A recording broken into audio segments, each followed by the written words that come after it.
Olá, pessoal. Estamos aqui no Astara Music com uma entrevista super legal aqui com um dos maiores jornalistas esportivos do país, Lito Cavalcante. Lito, é uma honra aqui estar com a gente aqui no Astara Music. Será que tá ouvindo? Oi? Lito, tudo bem? Tudo bem, obrigado. Quem está falando? Diego Logulo, Diego é um Logu. prazer aí estar falando com você. Lito, bom, acho que não tem como não perguntar, né? A gente queria entender um pouco aí de bandeirinha, a engenheiro mecânico, e aí, né, um dos maiores jornalistas aí do país esportivo. Conta pra gente aí como é que foi essa Li- jornada, né, essa virada. Foi acontecendo, né? As coisas não são nunca planejadas, né? Eu sempre fui apaixonado por carros, inicialmente por carros.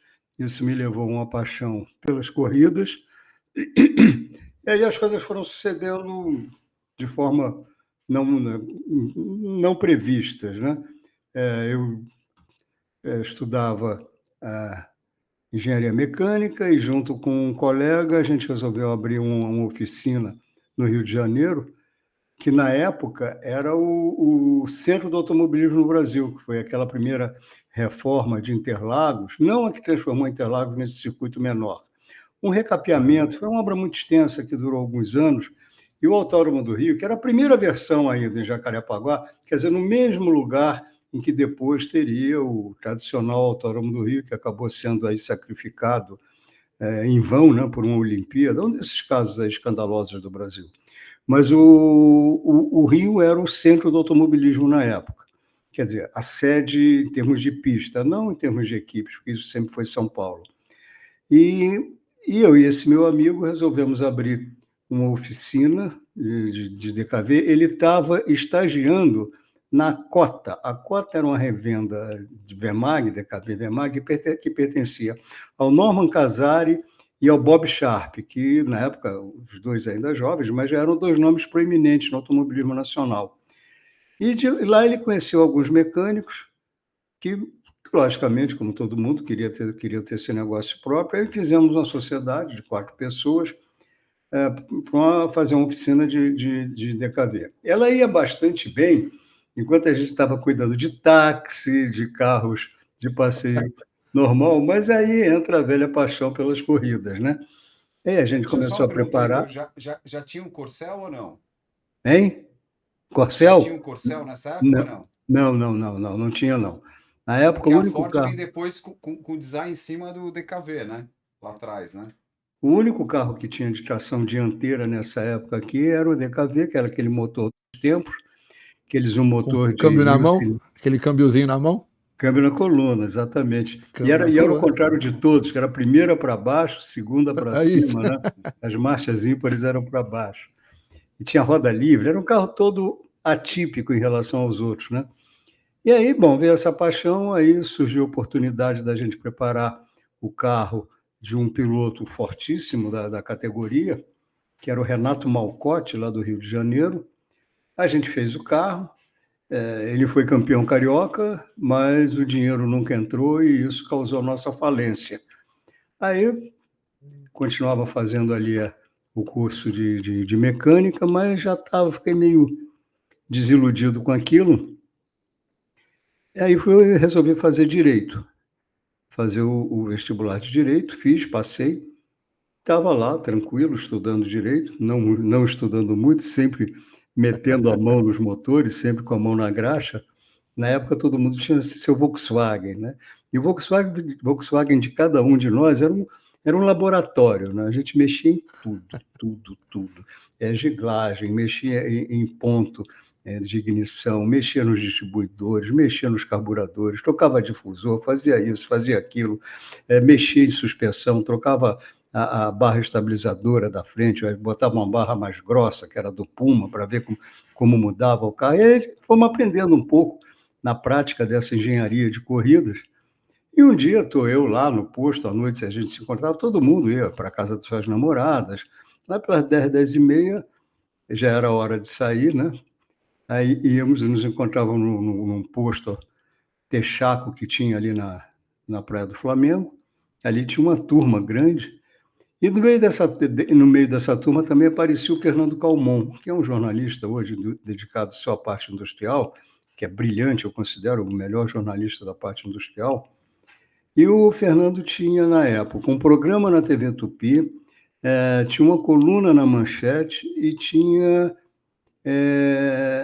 Esse foi convidado para fazer uma coluna no Jornal dos Esportes. E ele não dava para ele fazer tudo aquilo. Até uma carona que ele me deu de volta da Barra, na época aquilo era uma faixa de asfalto, lá na Barra não tinha nenhuma edificação.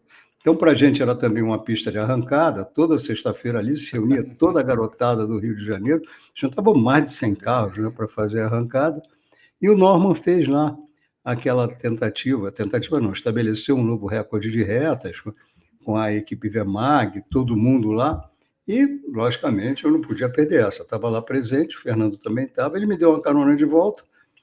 Aí, na conversa vai, conversa vem, ele falou, você não quer me ajudar lá no Jornal dos Esportes? Eu falei, vamos lá, quero, vamos ver o que quer. Aí começou, né? Eu entrei e não saí mais.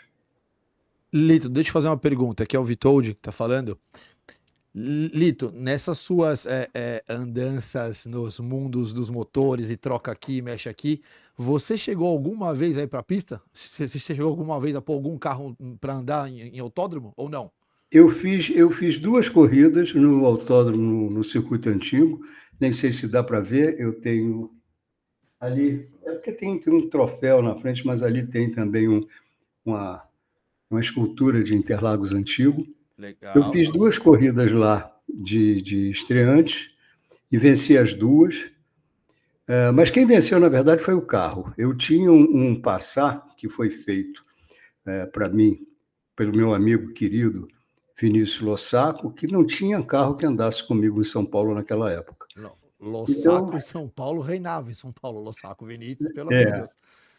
e o motor era uma ignorância, era realmente uma ignorância. E eu fiz essas 2 corridas, venci, mas não era a minha paixão, não era a pilotagem. Eu gostava da engenharia, Tá. eu gostava da preparação. Fiz as 2 corridas, falei, não quero isso. Senti medo, falei, não, vou espetar esse carro no guardrail, e o carro era o patrimônio da família, né? Eu não podia chegar em casa, eu e minha mulher começando a vida, chegar em casa e falar, lembra do nosso carro? Está aqui o que sobrou, com o chaveiro na mão. Mas o Não dava. retrospecto foi bom, ganhou corrida. O retrospecto foi ótimo. Ganhei, mas com aquele carro, sabe, até qualquer Saci Pererê ganhava com aquele carro. Que ano foi isso, Lito? Que ano foi isso? Ah, final dos anos 70, 80, na época do Tá, lançamento do Passat TS. O meu, tá. o meu foi um dos primeiros TS que saíram. Inclusive, esse motor veio para minha mão pelo seguinte: na época, o Brasileiro de Turismo ele já tinha homologado o motor do TS, que era 1600, mas ninguém conseguia aquele motor para botar em corrida porque eles estavam no início da produção dos carros. Então, Aham. todos os motores que eram produzidos iam já para os carros para serem vendidos. Aí eu chego todo pimpão lá na oficina do Vinícius, que todo dia eu terminava o expediente, eu passava lá, a gente tomava um café. Aí ele falou: escuta, tem uma proposta para você. Eu falei: qual é? Ia ter uma corrida em Tarumã, e ele corria de passar com motor 1500, como todo mundo. Ele falou: olha, tem uma proposta para você. Eu falei: qual é? Você me dá teu motor, eu te dou de volta um motor 1008, muito mais forte do que esse. Ah, claro, está fechado. Ele Proposta levou o boa motor, essa. ganharam a corrida em Tarumã. Bom, 2 Weber 45 duplos horizontais, um comando Berta de rally que pegava em baixa. O carro era um foguete, o carro levantava a frente com facilidade. E foi com esse carro que eu ganhei lá. Então, mas era um 1008, quer dizer, era um carro estava muito mais para a época para um Divisão 3 do que para um Divisão 1. E Tava tinha lá muito mais uma. para andar junto com a Brasília do Ingo do que outra. Andava na frente. Quer dizer, não faria as curvas na frente, claro, mas Aham. numa reta andava na frente. Tinha o cara lá que andava mais perto de mim, tinha um Opala, na época era o 3.8, Tá. 3.8, o Opala do cara era forte, mas não vinha junto com o Passat, não vinha de jeito nenhum. Então, foram essas as minhas Foram suas aventuras na pista. experiências de pista. E foram boas, vitória, tá ótimo, já saiu por cima, o retrospecto tá bom, mantém assim.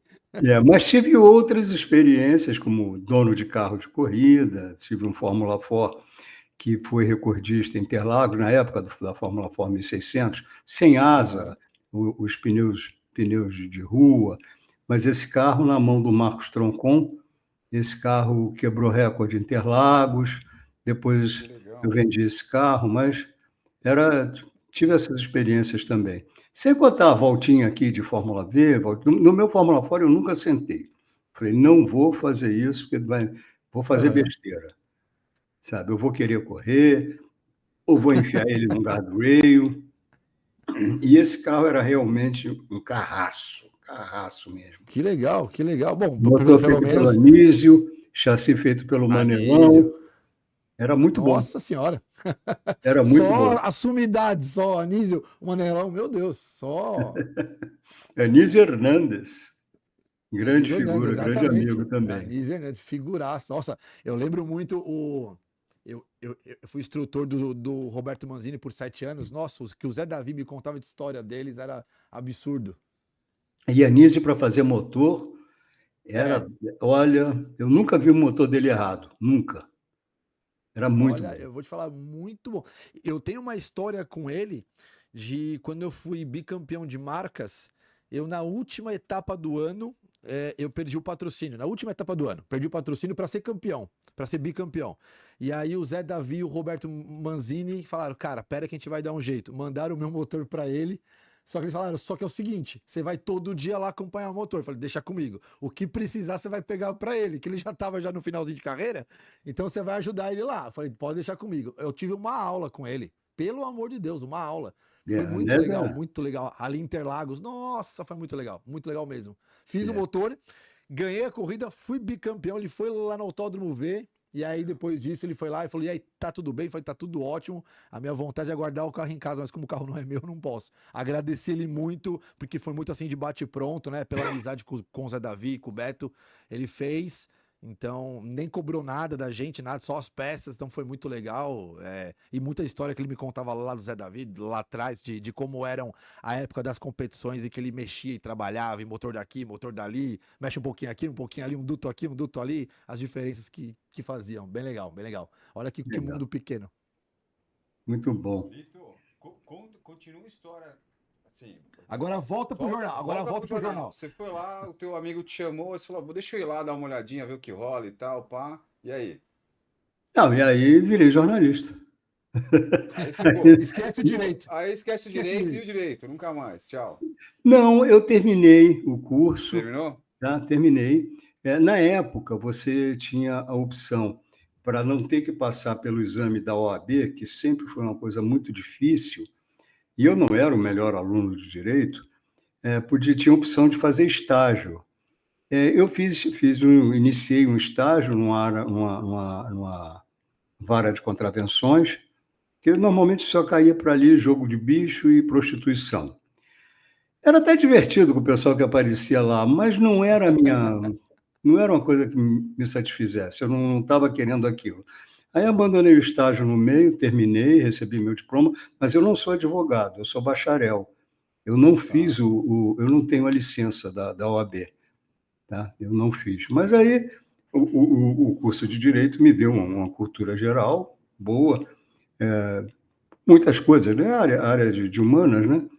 E isso me ajudou muito no jornalismo, porque eu escrevia bem já, quando começou, e aí era a época que estava começando a se internacionalizar o automobilismo brasileiro, começou a haver temporada de Fórmula 4 no Brasil, depois Fórmula 3, Fórmula 2, Fórmula 1.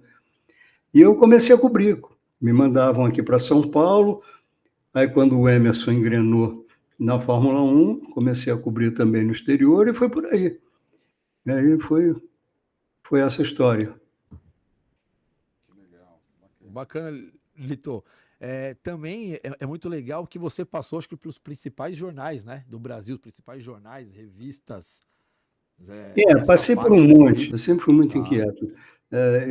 Passei por um monte. Surgia uma proposta melhorzinha, eu falei, vamos lá, vamos. Eu sempre gostei Vamos ver o que dá. de tentar, sempre gostei de experimentar. Aí fui passando por Concordo, fora a paixão. praticamente tudo que me convidaram, eu aceitei. Aí passei Estadão, Folha, Jornal da Tarde, Sim. Editora Abril, Auto Esporte, muito tempo no Auto Esporte aqui. Perdão. E você foi correspondente, né, de revistas internacionais conceituadíssimas, né? Fui da Auto Esporte inglesa durante muito tempo. Até hoje meu nome está lá ainda, né? Mas eles perderam o interesse. Perderam, logicamente, com todo o sacolejo financeiro que a mídia impressa teve, Exato, essa mudança. eles passaram a reduzir muito os tópicos nas coberturas. Então, o automobilismo brasileiro perdeu. O automobilismo exterior, né, que não seja para eles Inglaterra e o principal da Europa, perdeu interesse. Mas antes eu cobria para eles aqui, para Auto Esporte, para Auto Sprint, para Auto Hebdo, para On Track nos Estados Unidos. Naquela época, chegou uma época que eu trabalhava só para o exterior, porque não me restava tempo para fazer um cotidiano nos jornais daqui, e financeiramente era mais negócio trabalhar para eles do que para o Brasil. Então, eu fiz uma amizade muito grande até hoje, tenho muitos amigos, até hoje eu trabalho com gente que eu conheci na Auto Esporte, e que quando entrou lá, eu já estava há algum tempo. Perdão. A minha primeira cobertura para Auto Esporte inglesa, para Auto Hebdo, foi no final de 1978 para começo de 1979, quando Ferrari... Perdão, engoli de mau jeito aqui. Quando Ferrari e Renault... Ferrari e Renault vieram testar os pneus Goodyear no Brasil. Por causa de clima, aquelas coisas, Sim. vieram testar aqui.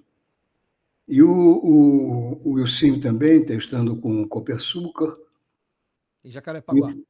Não, aí já era Interlagos. Interlagos, tá. Mas ainda era o circuito antigo. Não era o novo circuito. E aí foi a primeira vez que o Jorge Scheckter andou na Ferrari, então havia um interesse muito grande. Só que já era fim de temporada para eles lá, para eles mandarem alguém para cá, falaram, Lito, cobre para a gente. Fechado, cobri. E na época a gente fazia texto e fotos, né? A gente escrevia e fotografava. Todo jornalista carregava ou sua Nikon ou sua Pentax, e era um trabalho danado. Mas cobri isso. E foi a minha desilusão, porque para mim, eu era muito, muito fã do Jorge Scheckter, que era muito, muito rápido, muito. Eu tinha visto as primeiras corridas dele, né? Ele me enchia os olhos, um piloto de uma ousadia, e ele mudando para a Ferrari, no intervalozinho eu consegui bater um papo rápido com ele. Eu me apresentei e falei, sou correspondente do Auto Esporte aqui. Ele falou, Auto Esporte? Aquele lixo. Meu Deus! Auto Esporte. Aí ele falou, não liga não. É porque eles falam muito mal da gente. Tudo bem. Tá, Uma coisa ducha de água fria. Só preciso de uma boa foto. Não, aí perguntar como é que era, em cima dos pneus, o que ele tinha andado antes com o Firestone, o que ele achava, que ele vinha da Wolf, né? Equipe que e ele usava Firestone, né? Perguntar como é que é o Goodyear, ele falou, não dá para comparar, aquelas respostas que seriam as mesmas até hoje, que eu não devia nem ter perguntado isso, mas eu era iniciante, né? Ele falou, não dá para comparar, são pneus totalmente diferentes, é tudo muito diferente, eu ainda estou aprendendo tudo aqui, não sei nada. E eu achando aquilo, um cara como esse, desse nível, me dizer que não sabe nada, que está aprendendo tudo, porque eu ainda não tinha noção da realidade, do que era. Quando você muda os pneus de um carro, você zera todo o teu conhecimento anterior, né? Mas foi aí, fui aprendendo assim, tomando essas surpresas pela frente. Ô Lito, lógico que você sabe muito mais do que eu, você é uma enciclopédia disso. Ele foi campeão do mundo, não chegou a ser campeão do mundo? Foi em 1979 pela Ferrari. Pela Ferrari, né? Pela Ferrari. Ele tirou a Ferrari de um limbo de anos, né? E colocou de novo em anos, porque depois, daí para frente, só foi ser campeão com o Schumacher. Com o Schumacher, isso. Quem Mas tinha ele vencido foi antes era o campeão. Lauda, né? Foi o Lauda antes, né? Que venceu Sim. dele? Antes dele? É. Não, Foi o Lauda não Lauda, foi. né? Não, foi o do Jordi passou para o Michael Schumacher. Tá? Tá. O Lauda não foi campeão com a Ferrari, foi? Acho que Eu não. acho que foi. Eu acho que o Será? Lauda foi com a Ferrari, depois foi com a McLaren, se eu não me engano. É porque o Lauda brigava com o Hunt foi campeão no ano só, Mas ele não no foi período do campeão. acidente. É, mas no ano anterior, o Lauda foi campeão no ano anterior, do título do Hunt, se eu não me engano. Eu acho Pode ter que é isso, sido, por isso que eu mas também perguntei do minha Hunt. memória não é o mais forte, não. Pode ter sido antes do Jordi. Antes. Isso é fácil da gente ver. Mas, Lito, de você qualquer cobriu maneira, Fórmula 1. diga. Falei, você tem o total de cobertura seu de Fórmula 1, quantos anos são? Total, É totalizando tudo, muito para a volta. entrecortado. É muito entrecortado. Tinha corrida que ia, tinha corrida que não ia. Dependia muito da situação dos brasileiros. Não era uma coisa constante de estar morando lá, nada disso. Tá. A gente ia e vinha. Então, logicamente, dependia de venda de anúncio para determinada corrida. Era uma coisa eventual. Tá? Não vou dizer eventual, Tá. era comum, era bastante frequente, mas não dá para dizer. Assim, não dá para dizer. E eu vou te fazer uma pergunta, se quer cortar, Diego. Você, Tá. como repórter ali e tudo mais, correspondente, você, logicamente, acho que em pistas você chegou a noticiar em loco algum acidente de piloto ali fatal? Algum acidente Não. do piloto que você conversou e teve alguma coisa? Não. Graças a Deus, não. Ainda bem, Graças a né? Deus, não. Não. Deixa eu ver aqui. Agora eu estou vendo. Sim, o Lauda foi campeão em 77 com a Ferrari. 77, né? 77. Foi 77, foi. Deixa eu só conferir aqui. Ele foi campeão em 77, acho que ele estava na Ferrari, né? Exatamente, foi campeão em 77. Aí depois o Jordi foi em 79, aí a Ferrari entrou naquele longo jejum. Boa. Porque depois o Lauda foi campeão com a McLaren em 84, foi o último título dele. Ele se negou a disputar aquela final de 78, que você citou. Isso. Disse que o carro era um caminhão na Ferrari, quase que o comendador mata ele. Quase que o Enzo dá. Como que você fala disso de uma Ferrari? Mas é ruim, ué. O Enzo Ferrari tinha uma coisa, né? Ele não queria muito que um piloto fosse bicampeão com os carros dele. Ele queria que fosse um piloto, no ano seguinte mudasse, fosse outro, porque aí ficava patente que o campeão era o carro, não era o piloto, né? E tinha um acordo. E tinha um acordo em 79 do Gilles Villeneuve, que era o companheiro do George Scheckter. Ajudar o Scheckter a abrir mão de corridas, ajudar o Scheckter a ser campeão, e em 1980 ele teria esse privilégio. Só que o Scheckter foi campeão e abandonou. Em 80 entrou o Pironi, que não queria saber muito desse acerto, não. Gente, deu aqui uma... Didier Pironi. Didier Pironi. Aí teve uma corrida em Imola, que já estava dada a ordem de mantenham posições, e nas penúltimas voltas, ou na penúltima ou na última volta, o Pironi passou o Villeneuve, quebrando o acordo, o Villeneuve ficou espumando. Aí ele foi ao Enzo Ferrari e falou, olha, aconteceu isso. O Enzo Ferrari falou, olha, para mim tanto faz, ganhou uma Ferrari, para mim tá bom. Aí na corrida seguinte teve aquele acidente em Zolda, que o Villeneuve acabou morrendo. Falecendo. Num treino livre, que ele vinha desesperado, querendo liderar todos os treinos, exatamente por causa dessa briga com o Pironi. Aquele acidente foi muito feio. Nossa, mostra ele ejetando do carro, pelo amor de Deus. Foi muito feio, muito feio. E era muito rápido. Diz meu pai, os pilotos que ele assistiu em termos de arrojo, o Gilles Villeneuve era algo surpreendente. Ele guiava de todo jeito. Se tivesse 3 rodas, ele guiava 3 rodas e era rápido. né? E tem imagens dele guiando com o aerofólio dianteiro assim, né, tapando até a visão dele, e ninguém passava o cara. Exato, e ninguém passava o cara. Depois que meu pai falou, fui acompanhar, o cara era absurdo que guiava, assim, muito mais um cara que ia pro tudo ou nada, e às vezes era muito nada, mas É, guiava muito. é. Ele ganhou poucas corridas. Para É, o piloto que ele era, ele ganhou poucas corridas. exatamente, pelo piloto que era, ele ganhou poucas coisas, exatamente isso. Às vezes é muito nada. E é Viu? engraçada a história como ele apareceu no mundo. Ele corria na Fórmula Atlantic, ou Atlantic, no Canadá, que era um campeonato de fim de ano, quando terminava a temporada da Fórmula 1, na intertemporada, e o James Hunt foi convidado pago, né? Foi contratado para fazer uma das corridas, ele era a grande estrela. Chegou na corrida, ele tomou um couro do Villeneuve, que era um piloto local, não era um piloto internacional. Ele tomou um couro do Villeneuve, ele não viu o Villeneuve, James Hunt, sabe? O cara no topo Sim, do Esse jogo daria um belo dele, filme, hein? Esse pedaço é um belo ele filme, hein? eu não estou te ouvindo, você está falando do microfone. Daria um belo filme, né? Esse pedaço aí dessa história, né? Daria, sem dúvida, sem dúvida. Né? E ele deu esse couro no Villeneuve, o Villeneuve chegou, estava na McLaren, desculpa, o Hunt estava na McLaren, quando voltou para lá, falou, ó, contratem esse piloto. Aí o Ted Meyer, que era na época o chefe da McLaren, foi lá, deu uma corrida para ele fez um corridaço, quando ele desceu do carro, a Ferrari pulou em cima, contratou, mas ele nunca conseguiu transformar isso em título. e assim, se você falar que ele bateu roda com o Hunt também, outro piloto também completamente inconsequente, ou seja, os dois foram feitos um pro outro. Yeah. Pra ele andar na frente do Hunt, Ah, então ele andou muito bem, porque o dois Hunt também porra era louca, dois inconsequente porra também, louca. completamente. Andou muito.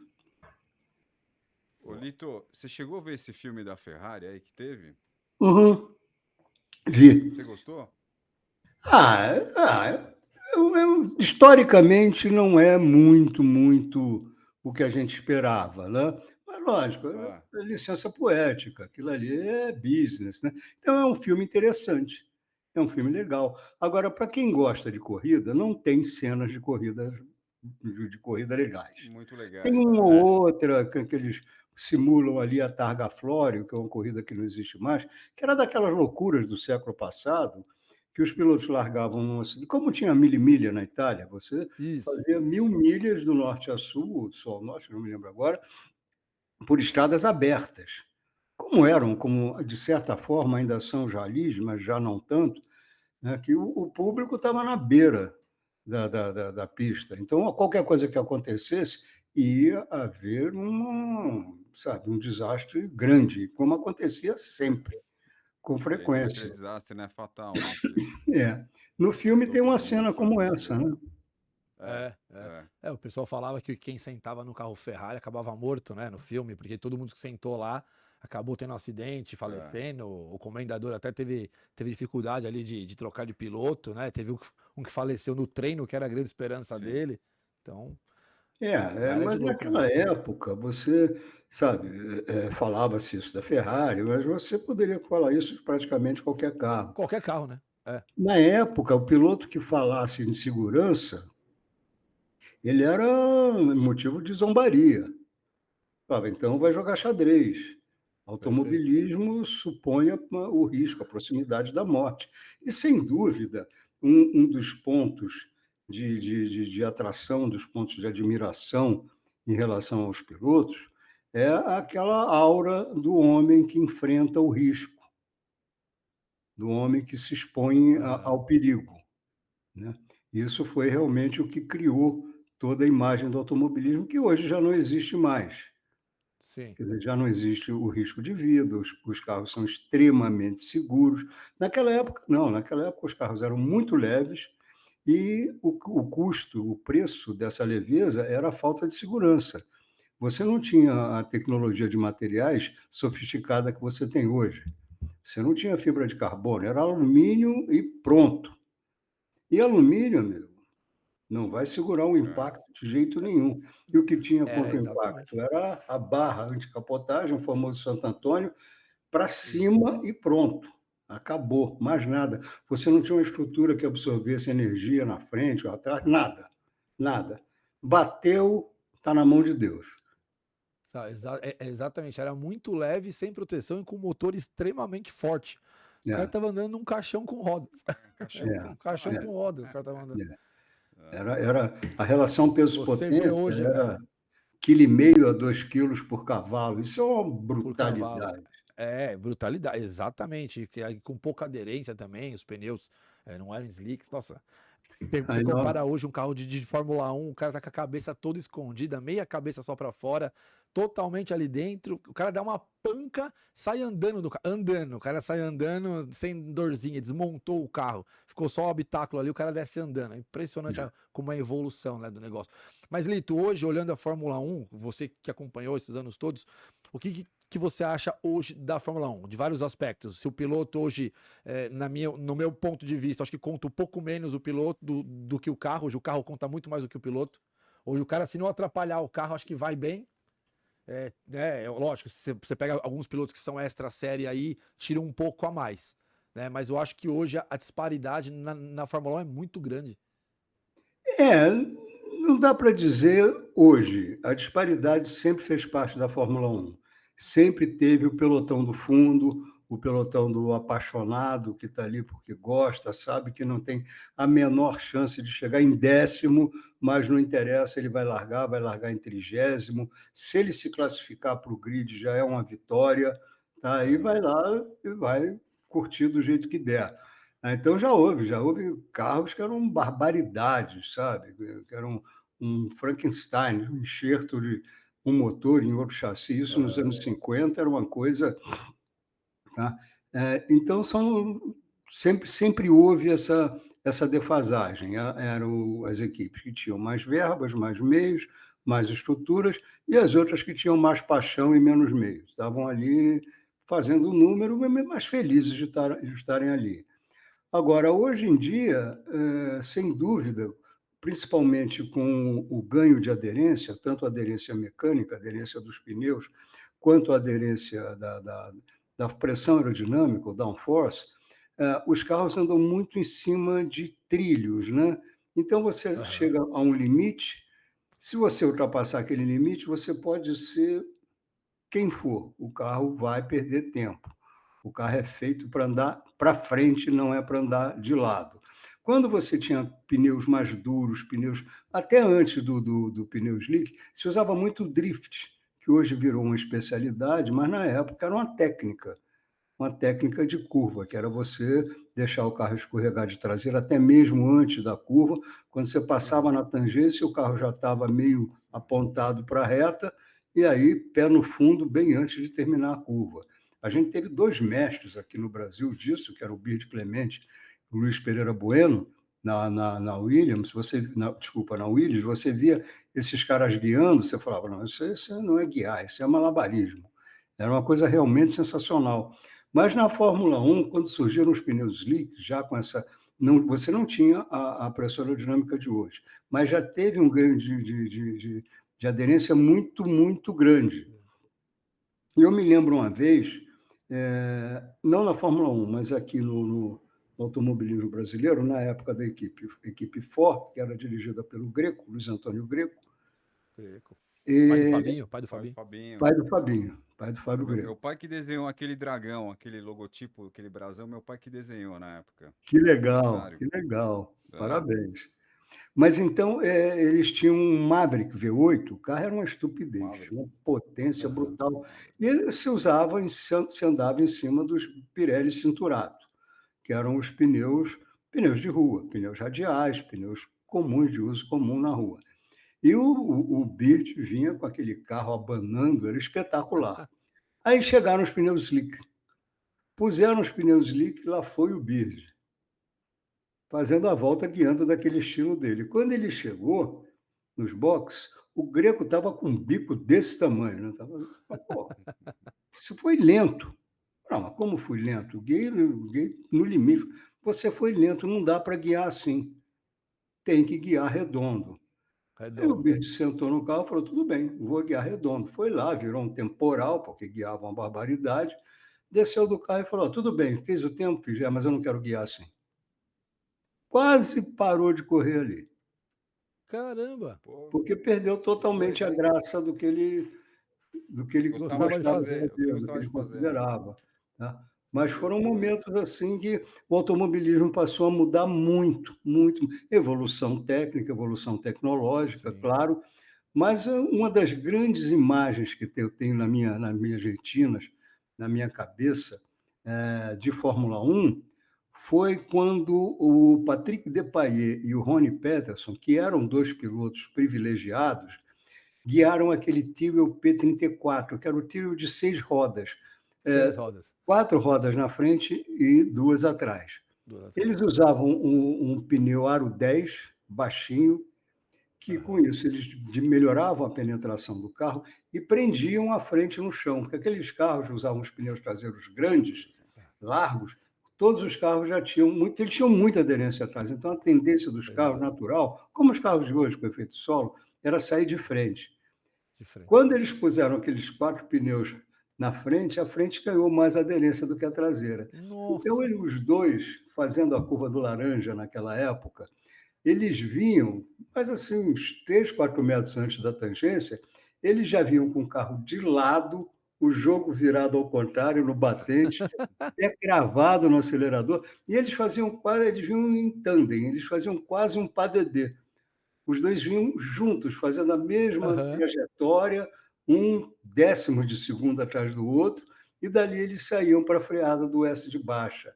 Foi um dos momentos mais espetaculares que eu já vi na minha vida, de guiada. Como Nossa! ver o Ronnie Sim, Peterson guiando também, sim. Ronnie Peterson também. ele não foi um campeão espetacular, não foi, mas ele, a tocada dele era esse tipo de tocada, sempre com a traseira provocando a traseira. Era lindo o que ele guiava, lindo. Mas o automobilismo É, foi mudando, e hoje em dia sim. não tem mais isso. O que o piloto precisa fazer é chegar ao limite dos pneus na prova de classificação, porque a Aham. única hora que ele realmente acelera tudo que tem é na prova de Isso. classificação. E a prova de classificação realmente é a hora que o carro está no auge, porque você nunca vai ter essa situação de carro com pouco combustível e pneus novos. Quando você tiver pouco combustível na corrida, teus pneus já estão no Ele já tá osso, usado. né, Usado. É, então exato. não dá, né. Então, é a hora que realmente o piloto vai para o limite, mas esse limite, você não vê uma escorregada de traseira, na hora que escorrega, lá vem, o comentário imediato: "Errou", errou mesmo, porque hoje se o carro não estiver andando para frente, ele está perdendo tempo. E quando você Perdendo briga tempo. por centésimo, décimo de segundo, isso é uma diferença de você de 4, 5 posições no grid. Então, o É piloto não pode exatamente isso. exceder, não pode Hoje uma exceder esse limite. erradinha, hoje uma atravessadinha que ele dê é 3 décimos, 4 décimos que ele toma e cai lá para É. trás. E se Quanto for mais no no trilhozinho começo, andar ali, se for no início do turno com pneu, ele comprometeu aquele turno, porque o pneu já dá uma exato. superaquecida e essa temperatura não volta, Não desce. É, não exato. desce. Então aí Ele acaba já o matou aquele pneu já. é.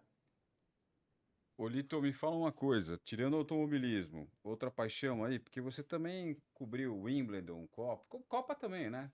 Copa também. Eu sou apaixonado por esportes em geral. Em Eu geral. gosto de tudo que é esporte, tudo, tudo que é Tá. esporte. Agora, tem realmente um futebol, eu adoro futebol, tênis, Que time você torce, surf, Lito? Que tudo time isso você eu tive a torce? sorte de. O surf eu não consegui cobrir, já é posterior, mas tudo isso eu tive a sorte de cobrir e vi grandes momentos. E tive a sorte de entrevistar Arthur Ashe, que é um super, hiper nome do esporte, foi o primeiro negro a fazer uma final em Wimbledon, né? Uma figura maravilhosa. Billie Jean King entrevistei, John McEnroe, Pô, Bjorn Borg, tudo isso numa Bjorn Borg. época que Só o fera tênis do tênis, hein? brasileiro era bem legal. Era uma época também que o Brasil tinha uma proeminência, tinha torneios com bons prêmios, né? Era bem interessante, foi bem legal. A ATP Tour tava no Brasil antigamente, né? Tava, O Brasil perdeu, infelizmente. chegava aqui. Tinha torneios de peso no É, Brasil. pois é. Pô, Lito, muito bom o papo. quer perguntar mais alguma Não, coisa? eu sempre. Vitold aqui, ansioso aqui para essa Quando eu soube entrevista. que era você que ia falar, falei, poxa, acompanhei muito o Lito, vi muita matéria. Meu pai Uhum. sempre me passou matérias suas para eu ler, acompanhando também você pela televisão, comentando Fórmula 1 e tudo mais. Para mim, aprendi muito com você. Aprendi muito Legal, nesses obrigado, anos. obrigado. É muito legal. Você tem um fã, sou um fã seu. Que ótimo, que ótimo. E ó, Obrigado. promissor ele aqui, viu, Lito? Ganhou NASCAR aí ano passado, Eu tá tenho, querendo fazer eu já Cup, conhecia, eu acompanho tentando a emplacar carreira o dele. cara aqui na Stock. É. Sim, E promissor o aqui, plano viu? qual é depois da NASCAR? É ficar É, na a NASCAR NASCAR? esse ano, isso, Entrevista ele um pouco, eu Lito. compia, Então, já eu vou comecei aqui. Boa, garoto. esse ano a NASCAR inteira, Lito, ano passado eu venci 2 provas e fui vice-campeão. Fui tetracampeão da MG e esse ano fazer o campeonato inteiro da NASCAR para ver se a gente consegue o título aí, né, que bateu na trave ano passado, e estamos correndo em paralelo aqui para ver se eu consigo participar da Stock Series, que é o caminho, a porta de entrada para estocar, porque tem uma premiação bem bacana lá de 2,5 milhões para subir para estocar, né? As cifras hoje para estoque são um pouco elevadas, né? Vem subindo cada Sim, ano mais. É um pouco difícil para você fazer a conta toda fechar, mas a gente optou por dar um passo para trás na Stock Series, que o run é muito menor, mas o prêmio é maior. Então é melhor que você sobe com 2,5 milhões se conseguir ser campeão, né? Sobe com 2,5 milhões, você já tem aí muito menos para correr atrás, né? Então isso ajuda. Então, sem essa dúvida. basicamente é a ideia. E passar para a Stock Series seria em 2025? Ou esse Nesse ano ano aqui já? ainda. Nesse ano aqui ainda. A gente está Ah, você vai fazer trabalhando para dia paralelo 21 à de abril. NASCAR? Isso, paralela à NASCAR. O bom é que as datas não batem. Nós já olhamos os calendários, as datas não batem. Então, os patrocinadores toparam, os patrocinadores até da NASCAR, alguns vão estar juntos também lá na Stock. A gente falta fechar algumas outras cotas. Mas o bom das datas não baterem, todo E mundo ficou você, feliz, né? O ano passado, e a você já se Mercedes acertou com a bateu com a equipe? NASCAR. Já se acertou com a Com a, equipe? com a equipe eu tenho a palavrada, né? A gente tem a vaga ali garantida, mas tem que fechar ali o orçamento, né? Então eu Patrocínio. acho que mais essa semana aí, a semana que vem E no você pode máximo a gente tem revelar um qual é a deadline. equipe? A equipe que eu tô conversando e a palavrada é a Garra, que é a antiga Motortech do Sei qual Adilson. é. Sei qual é. Eles subiram Então, agora também, estão na Stock isso, eles Pro, né? subiram. Isso, Tá. eles estão com uma equipe de Stock Pro com o Lucas Coll e com o Gabriel Robi. É Uhum. exatamente isso. Legal. Então, tá bacana e focado muito lá na NASCAR, porque, por incrível que pareça, Lito, chegou o ano passado com a chancela aqui no Brasil e o que os americanos gostam, Lito, você não tem ideia, o que eles vêm para cá acompanhar a corrida com o Cole e com o Thiago Marques. Os caras estão viciados aqui, sempre buscando umas melhorias, muitos prêmios, muito engajamento. É muito Que legal esse bom, que conceito bom, aqui. que bom. E alguma chance de fazer uma corrida eventual lá fora? Por eles pegaram o pessoal mais jovem, né? Aquele programa de jovens talentos, né? Eles pegaram os mais novos, até 20 anos, já fizeram alguns treinos lá fora em ovais menores, né? Então, eu acho que isso de fazer alguma corrida por eles vai desse pessoal mais novo. Eu acho que nós, né, mais velhos, eu tô com 36 anos e outros pilotos, como o Beto Monteiro, que fez provas lá fora também. Eu acho que é assim, mais por indicação deles, ó, vai nessa equipe, vai nessa. Agora, estar num programa deles, eu acho muito pouco provável. Tá. Tem talvez um buchicho aí, o pessoal falando de talvez a gente fazer uma prova lá. Todo mundo, a NASCAR Brasil, fazer uma etapa lá junto com eles. Então, se isso Que seria legal, maravilhoso abrir um evento deles, hein? legal. Agora, você já viu o que é a corrida de NASCAR em oval? Já, já. Eu já vi.